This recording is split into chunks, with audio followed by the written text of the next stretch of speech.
and that's how it would turn out. And yeah, I mean, it's funny, is it? Because I mean, Joanne, with writing takes, to get it good, it takes quite a long time. Will you find the time to write as a runner? In terms of the blocks of time that you need to get a good script out?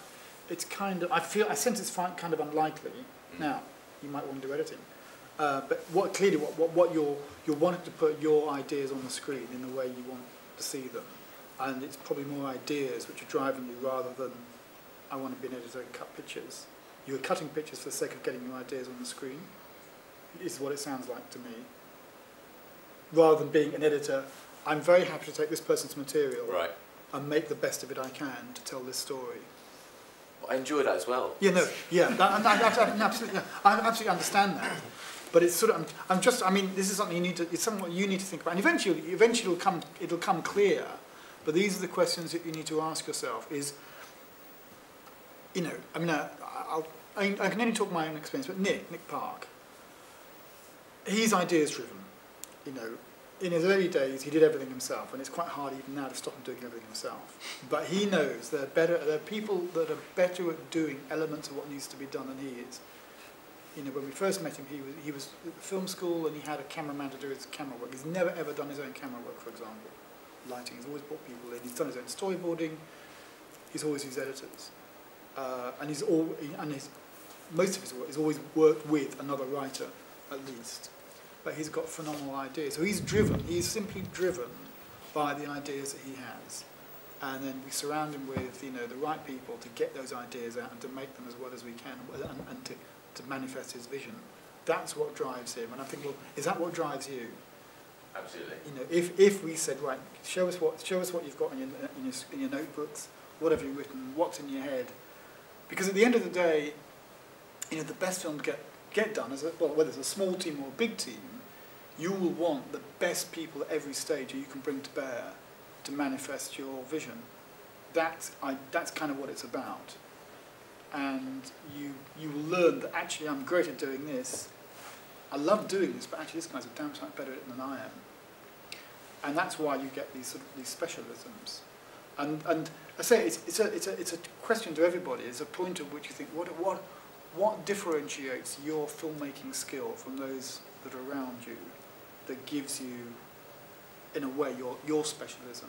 And if it is writing, I think there's a very different career path for you, I would suggest, because it's possibly the thing that we struggle with most is getting really good writing. And it's, you know, working with a guy called Pete Bainham, who wrote a lot of Borat, actually, but he's a Brit. He's in Cardiff. He's a Welsh guy, lives in Cardiff. He's now living in LA, but he is a serious, full-on writer, and it's a graft. It's the hours he puts in, and the rewrites and the rewrites and the rewrites that he does. He's coming up with fantastic stuff.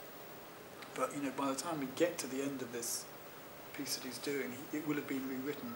Not structurally rewritten, but in terms of detail, to get it down to size, make it doable, all those things, and then a real analysis of, you know, what's driving the characters.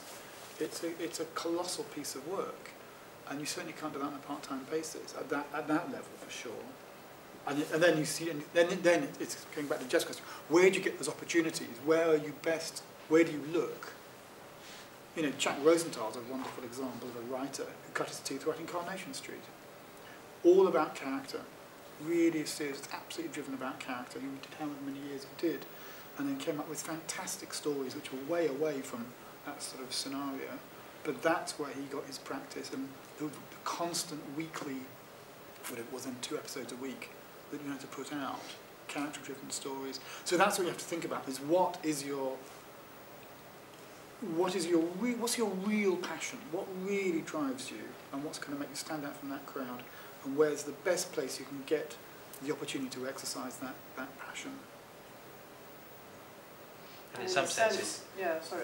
Just in a sense, yeah, it's a question of sort of just making the decision of whichever way you go. And the thing is, at this point, you're obviously very young. You're going to make some mistakes. That's just part of it. So it's sort of there's no perfect route. I made loads of mistakes. That's exactly what I was going to say. You kind of got to get in amongst it and adapt. That's actually how you learn more, anyway. Yeah, you take responsibility and you make your own opportunities. And yeah, and I found that there were people much better than editing than me, people much better than directing than me. And actually the bit that drove me in the end was actually organising everybody. And it was great that I booked that editor and that edit box, and they turned what I was directing into something brilliant, fantastic. Well, actually, and so I kind of, I had to get in there to realise the thing that actually makes me tick by finding out other people who are much better than me and employing. There's a paradox as well, isn't there, that you can find what you really love and feel passionate about and specialise, but we're now in an age of multi-skilling and these multi-platform. All the young people that we work with in Club Flix, we're trying all the time to think of ways of encouraging them to look at all the other skills that they will need to, yes, put your head above the parapet, be, the cream of the crop, but specialise, but also be great at everything else as well. And that's a lot for young people to take on board, as well as living their life, making decisions about university, working for free for lots of different companies or organisations to learn their trade. So just because we've sort of come to the end, but can I get each of you to sort of say a little bit about where you see the future going in terms of multi-platform? How is that going to, how are technological developments and the new skills that people are going to have in the future, what changes will they or will they not make to film and television? I mean, I feel so far away from that sort of multi-platform arena, so I don't know if I have a sort of particular vision for that, but I mean, I definitely see within the sort of context of cinema things changing, and sort of games, interactive games, is becoming more. It's not something I'm into or interested in, but in terms of sort of younger generation, maybe they're very involved in interactive games, which is taking them away from cinemas. So I think maybe there are going to be some changes in what we see within the cinema context, and maybe it's those games are actually making more money now, I think, than the films that the films are based on the games, so they're sort of effectively advertising. So I think that, yes, I think there's going to be a huge change in what takes place in the cinema. In terms of television, I'm not sure, but like I said earlier, I'm definitely much more computer-based than television-based, and so I just think that a certain type of entertainment's going to happen between an individual and a screen, but then I think we still have a need to collectively enjoy something together, but I think that's going to take a different form. I think content is going to become the most important thing. It's not where it's distributed, it's going to be what the idea is, intellectual property. That's the future. And there's an interesting paradox, which is at a time where it's never been easier to get your stuff published or broadcast, it's actually kind of never been harder to get noticed. And so probably what we all need to think about is the more we can pick up experience in all different kinds of areas, the more we can work out what is relevant, the more certainly people of my generation have no idea the most relevant way to use Bebo, internet usage, the applets that everybody has. That's something which you guys have a tremendous advantage over us with.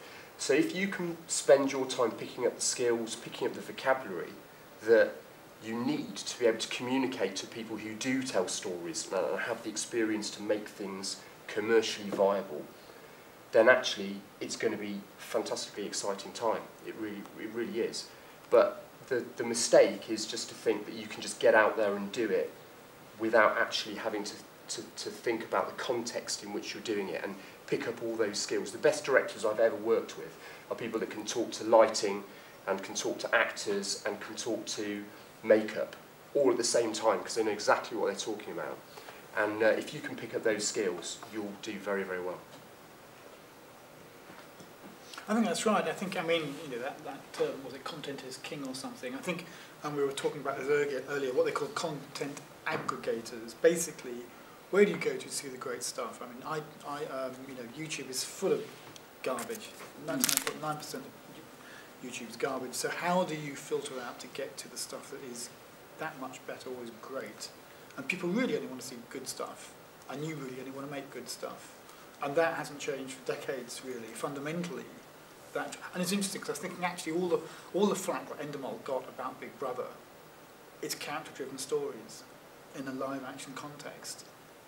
And fundamentally that's what it is, a whole bundle of other stuff around that, but fundamentally what attracts the viewers to it is what are these people going to do next? What are these characters going to do next? How are they going to interact?